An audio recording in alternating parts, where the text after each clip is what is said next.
This is Sneaky Crow Farm in Roanoke, Alabama. We're located in the Weehawkee High Shoal community. This farm was purchased in 1906 by my great uncle. This farm is 100 acres in size, and it has, as I said, a lot of woodland. We have pastures. We also have a 2-acre pond that we basically use for wildlife conservation. My father started growing beef cattle. After I inherited the farm, we started growing vegetables and some fruits. Gene and Rose Thornton have been farming this land since 2004. In the last 13 years, the Thorntons have made a niche for Sneaky Crow Farm by offering organically grown produce. They received their USDA certification in 2011, making them one of the first farms to do so in Alabama. I would call Mr. Thornton a trailblazer in Randolph County, period. A trailblazer in more ways than one, Gene Thornton has managed to make a mark in farming, working alongside NRCS staff like District Conservationist Randall Wordlaw. He's made improvements to his operation through NRCS's Environmental Quality Incentives Program. The first contract was in 2010 when he installed a seasonal high tunnel on his farm. This is the first built in the county. Thornton has also been a strong advocate for soil health and an early adoptee of cover crops like Austrian peas, rye, oats, and turnips. It's a very complex process, but it works. And so we try to use Mother Nature, if you will, natural resources.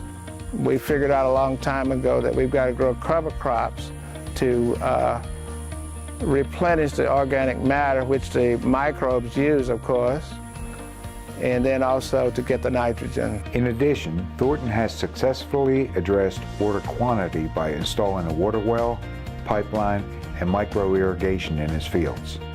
Thornton also has Plasticulture to extend his growing season. A forestry plan with the Alabama Forestry Commission addresses timber management and wildlife habitat protection.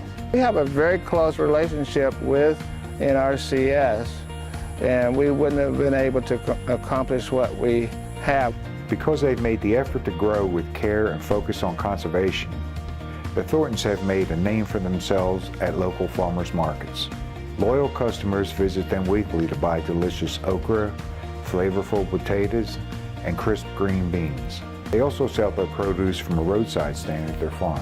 But it doesn't stop there for the Thorntons. They've made it a priority to share their knowledge and experience with others. In the last 7 years, they have hosted 8 field days, tours, and workshops on their farm. Well, it's very important for us to have a place to bring other farmers to show them the actual practices on the ground. He helps us to get the word out. So I really appreciate working with him. So partnerships is really growing strong throughout the state of Alabama through individuals like Mr. Thornton. The Thorntons also work with research programs at Auburn University and Tuskegee University to help researchers learn more about small organic operations like Sneaky Crow Farm. You have so many people that don't do things the way that Mr. Thornton does, and it's just great to show someone who's doing it the right way and doing it with so much passion. Such passion because there is an end game. The Thorntons are committed to leaving a lasting legacy. Appreciate nature, also to appreciate the value of the land, not to abuse it really. We're going to pass it on to our descendants in as good or better shape than when we inherited from our ancestors. The Thorntons' commitment to conservation and community involvement make them the ideal recipients of the 2018 Small Farmer of the Year Award in Alabama.